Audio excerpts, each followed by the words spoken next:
Every lie begins with a reason. For Obiora, it was love, not for himself, but for his mother, who was dying to see him happy before she closed her eyes forever. So he did what seemed harmless. He paid a stranger to play the role of the woman he never had. But the woman he hired, Chidinma, turned out to be more real than the life he'd built around her. And in a house filled with sickness, pride, and buried regrets, their lie would awaken truths neither of them was ready to face. In the end, it wasn't money that cost them everything. It was what they both began to feel. The story begins on a humid Saturday evening in Victoria Island. The event hall shimmered under soft gold lights, filled with the hum of jazz and the smell of expensive perfume. Waiters in white shirts moved like clockwork, balancing trays of champagne. Among them was Chidinma, with tired eyes that still held quiet determination. For 5 years, she had worked events like this, saving every naira she could. Her dream was simple: to open her own catering business, Chidinma's Kitchen, a name she'd already written on a notebook cover like a promise to herself. She had saved 3 million Nigerian nairas, half of what she needed to rent a small commercial space in Surulere and buy her first set of professional equipment. It wasn't much, but it represented every long night, every skipped meal, every insult she'd swallowed from impatient clients. She needed just 5 million Nigerian nairas more to finally step out of servitude and into independence. Then one day, the hall doors opened suddenly, and a wave of camera flashes and murmurs swept across the room. Obiora had arrived. He was 35, tall, dark, broad-shouldered, the kind of man who walked as if the world bent slightly for him. His name carried weight across Lagos: Obiora Okafor, founder of Paysure, a billionaire fintech empire. The media called him the Billionaire Bachelor, a man as famous for his success as for his endless scandals. There was always a new woman, a new headline, a new apology. But tonight wasn't one of his glamorous evenings.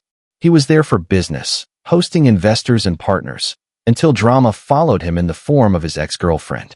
She barged into the event mid-speech, eyes red, voice trembling with rage.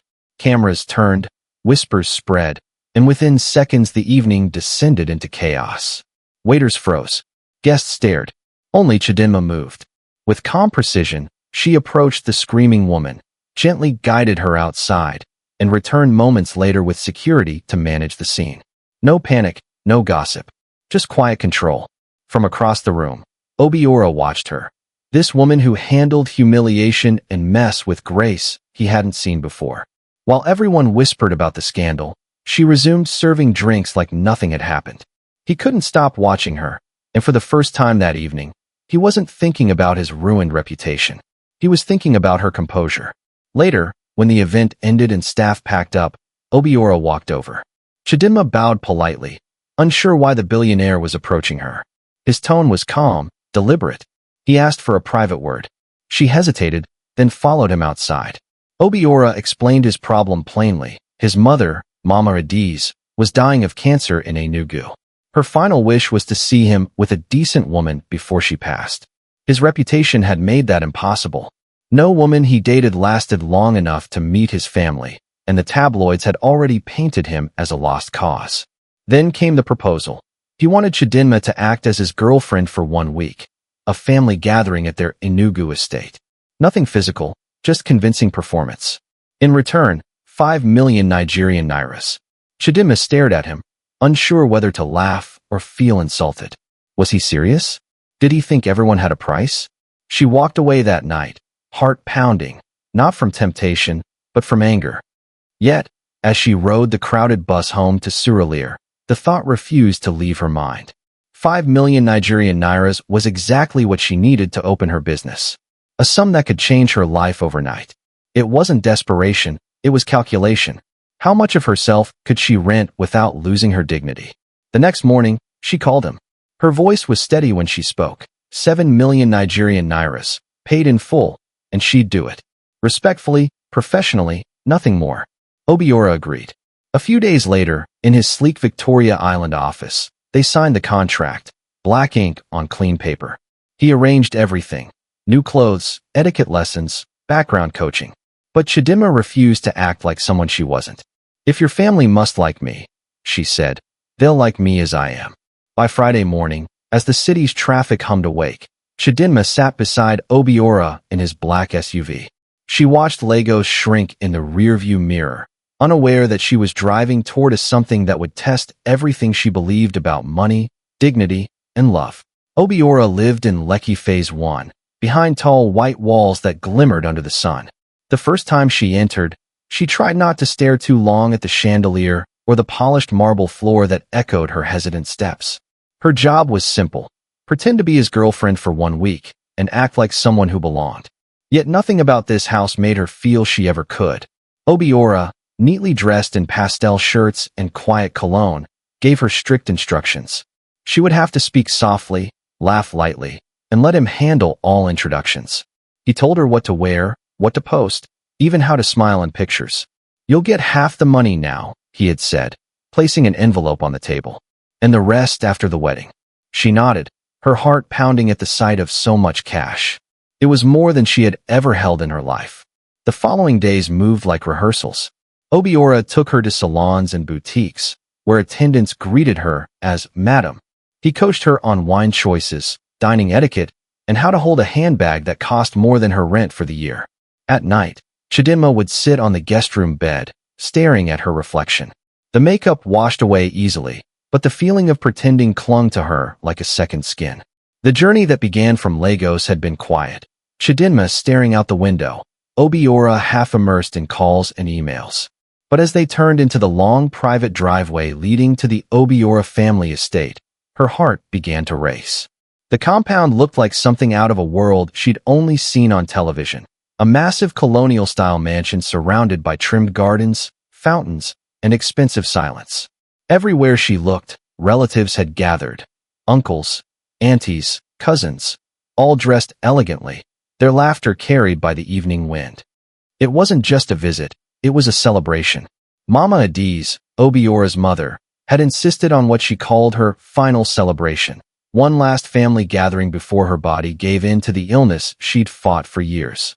Chidinma followed Obiora up the steps, her simple grace contrasting with the lavish marble and chandeliers inside. The air smelled faintly of incense and disinfectant. Then came Mama Adiz. She was thin, her once full frame reduced by chemotherapy, but her eyes remained sharp, the kind that saw through pretense. When she looked at Chidinma, it wasn't with hostility, it was with quiet curiosity. "You must be the one I've been hearing about," she said softly, voice trembling yet commanding. "Come closer." Chidinma moved closer to her, bowing slightly in greeting. There was warmth in her tone, politeness in her posture, but Mama Adiz was not easily swayed. Over the next hour, she asked questions that felt like traps wrapped in sweetness. How they met, who approached first, what she loved most about her son. Obiora tried to steer the conversation, but Chidinma handled it with calm precision. She spoke modestly, choosing simple words, weaving believable answers without sounding rehearsed. She didn't flatter, she didn't overperform. And that, ironically, made her more convincing. By nightfall, the entire family had formed their opinions. The sisters adored her, the aunts whispered approvingly. Even Obiora's stern father smiled for the first time that evening. They all agreed, this one was different. There was no show-off in her, no fake accent, no air of entitlement. Just a grounded woman who knew herself. But it was Mama Adiz who surprised everyone the most. When she asked where Chidinma's family was from, and the young woman mentioned her village, Mama's eyes softened. She recognized the dialect instantly. Same roots, same markings, same ancestral tongue. She even noticed the faint tribal marks on Chidinma's cheeks, identical to the ones she had carried with pride since childhood. "You are one of us," she said, almost to herself. From that moment, something shifted. The following day, while everyone else focused on the celebration, Chidinma found herself beside Mama Adiz, helping her take her medication, holding her hand during moments of weakness, and sitting quietly while the older woman drifted in and out of sleep. It was supposed to be an act, a role for money, but empathy doesn't always obey contracts. Somewhere between compassion and duty, Chidinma began to care. That evening, when Mama suffered a brief episode of pain, it was Chidinma who stayed with her through the night. She wiped her forehead, whispered calm words, and made sure the nurse didn't leave her side. By morning, the household was whispering. Everyone could see the difference. This wasn't another of Obiora's girlfriends seeking attention. This was a woman whose presence brought peace. By the end of the weekend, Mama Adiz refused to let her go. She told Obiora she wanted Chidinma to stay a few extra days. For companionship, she said. The request was gentle but final. Obiora hesitated, knowing the longer they stayed, the riskier the lie became. But he couldn't deny his mother anything, not in her state.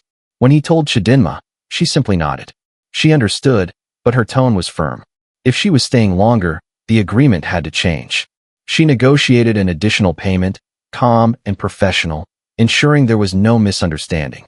It wasn't greed, it was self-respect. And so, what began as a weekend performance quietly stretched into something longer. For the first time in years, Obiora's family seemed at peace. The aunts stopped gossiping about his scandals, the house felt warmer, and Mama Adiz smiled more often. But beneath that new calm, a quiet tension brewed, because lies, no matter how gentle, always find a way to grow teeth. And soon, the line between what was real and what was performance would begin to blur. The weekend that was meant to end quietly on Sunday stretched into another, and then another. What started as a quick favor for money had now turned into something neither of them could define. Chidinma found herself waking up to the sound of roosters echoing through the compound. The smell of palm oil and burning firewood drifting from the servants' quarters, and the gentle cough of Mama Adiz calling her name from the balcony. Days fell into rhythm. Mornings began with warm water baths for Mama Adiz, followed by soft-spoken prayers and light meals.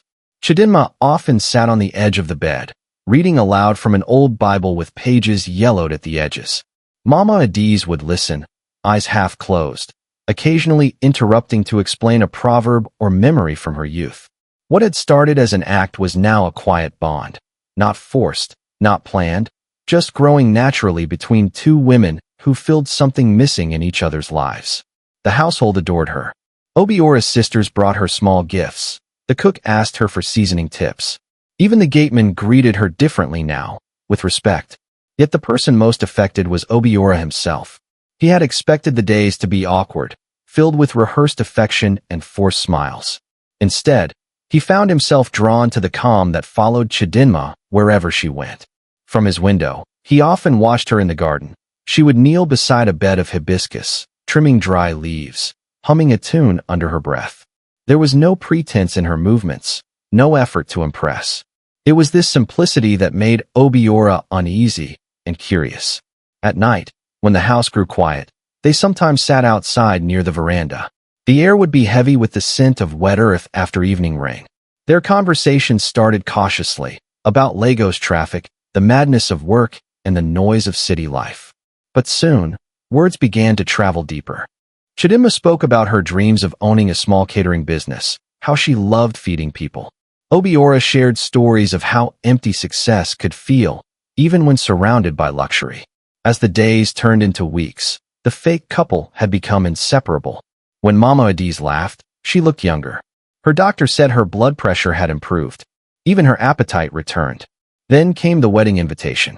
A cousin in Enugu was getting married, and the entire family insisted that the new couple must attend together. Obiora tried to protest, but Mama Adiz clapped her hands in delight. "You two will represent this family well," she said. There was no way out. At the wedding, surrounded by music, laughter, and flashing cameras, the charade deepened. Their hands found each other's naturally. When people complimented their chemistry, neither corrected them. Somewhere between the dancing, the small smiles, and the shared glances, the line they had drawn began to disappear. By the end of the night, Obiora caught himself watching her across the table, her laughter unrestrained, her eyes bright beneath the soft lights. He realized he didn't see a hired girlfriend anymore. He saw a woman who had quietly taken space in his thoughts and in his mother's heart. And when they returned home that night, Mama Adiz was waiting on the porch, wrapped in a shawl, her eyes shining. "You made me proud," she said, holding their hands together. Obiora didn't respond. Neither did Chidinma. But in that moment, both felt the weight of a lie that was no longer just a lie, and a truth neither of them was ready to face. The peace that had settled in the compound didn't last. After 2 quiet weeks of warmth and healing, the illusion began to crack. It started one humid Tuesday morning when Chidinma received a phone call that changed everything. Her business partner, the only person she trusted to manage her catering savings while she stayed with the family, had vanished. Along with him went her entire 3 million Nigerian Naira's savings.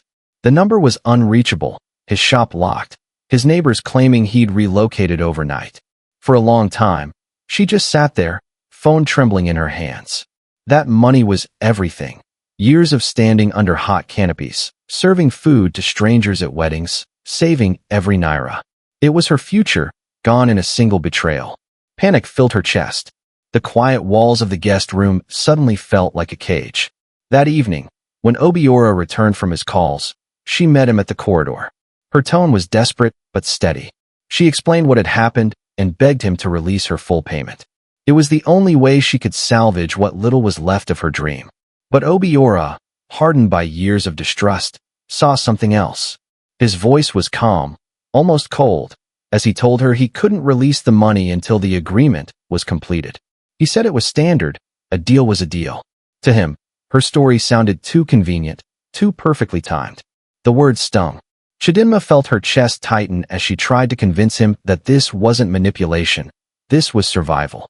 But his suspicion only grew. "You think I haven't seen this before?" he asked sharply.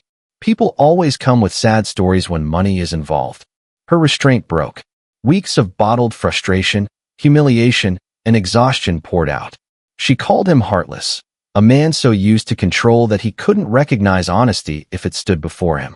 He fired back, calling her a liar, a gold digger who had perfected the art of pity. Their voices rose through the quiet evening, echoing down the marble hallway. The staff froze.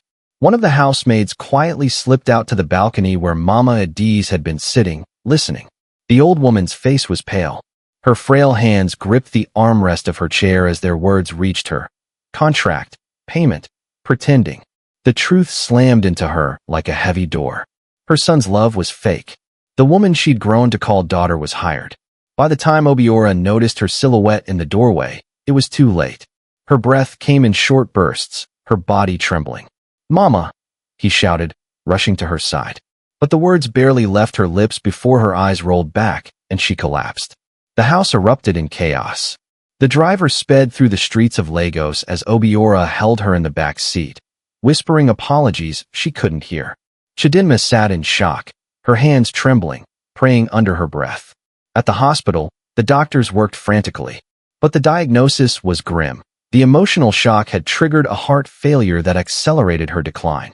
She drifted in and out of consciousness, and when she finally opened her eyes, she turned away from her son. The news spread fast. The family arrived in confusion and anger. Obiora's sisters cried and shouted, demanding to know what kind of game they had been playing. The aunts refused to even look at Chidinma. Within hours, every smile that had once welcomed her turned to disgust. She wasn't just an outsider anymore. She was the woman who broke a dying mother's heart. By nightfall, she packed her few belongings quietly. There was no payment, no explanation, just silence. As she stepped out of the mansion compound, the city lights blurred through her tears. Everything she had worked for, her business, her dignity, her hope, was gone.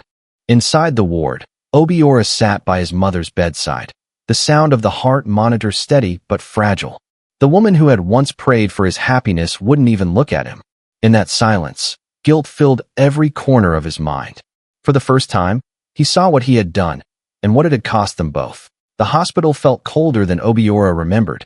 Days turned into nights without meaning as he sat beside his mother's bed, watching the monitors beep weakly. She hadn't spoken since the night she collapsed. Her eyes opened sometimes, but they never met his. Guilt was his only companion. Every sound in the hospital reminded him of that argument. The raised voices, Chidinma's tears, the shock on his mother's face when she heard the word contract. He replayed it endlessly, wishing he had kept silent, wishing he had trusted instead of accused. When the doctors finally told him there was nothing more they could do, he broke completely. Mama Adiz passed away quietly one morning, her fingers limp in his hand. For the first time in years, the man who had built a billion-naira empire realized there were things money could never fix. The funeral in Enugu drew the entire family. Whispers followed him everywhere, about deceit, shame, and a son whose mother died heartbroken. Chidinma didn't attend. No one expected her to. After the burial, Obiora disappeared from the public eye. He stopped going to events and turned down interviews. The tabloids called it grief. His family called it guilt. But in truth, it was both. Weeks later, he went looking for Chidinma. He found her in Lagos, in a small one-room apartment behind a bakery in Surulere. The vibrant woman who once walked with confidence now looked drained, but still carried herself with quiet dignity. She was back to catering small office lunches, trying to rebuild from the ashes of everything she lost. When she opened the door and saw him, she didn't smile, just let him in and waited for him to speak. He apologized, not with the usual smoothness that once defined him, but with the broken sincerity of a man who finally understood loss. He told her how his mother had died without forgiving him, how the weight of his pride had destroyed everything he cared about. Chidinma listened silently, arms folded. Her voice, when she finally spoke, was calm but firm. "You thought I was after your money," she said. "But I was only after my dream. You cost me that, and I still lost everything anyway." He nodded slowly. There was nothing he could say to defend himself. All he could do was make things right. He handed her a bank draft, the full 7 million Nigerian nairas, plus the savings she lost to her runaway business partner. He told her he had used his contacts to trace the man and recover part of the stolen money. Then he gave her a brown envelope containing property documents, a commercial kitchen space in Surulere, fully equipped and registered in her name. She stared at him, unsure what to say. "This isn't pity," he said quietly. "It's correction. You earned this, not for pretending, but for caring when you didn't have to." Months later, when Mama Adi's will was read, a short handwritten note was found among her personal things. It wasn't addressed to anyone in particular, but Obiora knew it was meant for him. It simply said, "May my son learn to build love the way he built wealth, with patience, honesty, and care." 6 months passed. Lagos had a new story, the grand opening of Dinma's Kitchen, a modern catering hub tucked in the heart of the city. The event drew influencers, businesspeople, and food enthusiasts. Chidinma moved among the guests in her spotless white chef's coat, her confidence restored, her dream finally real. Obiora attended quietly, dressed simply, avoiding attention. When their eyes met, she didn't turn away.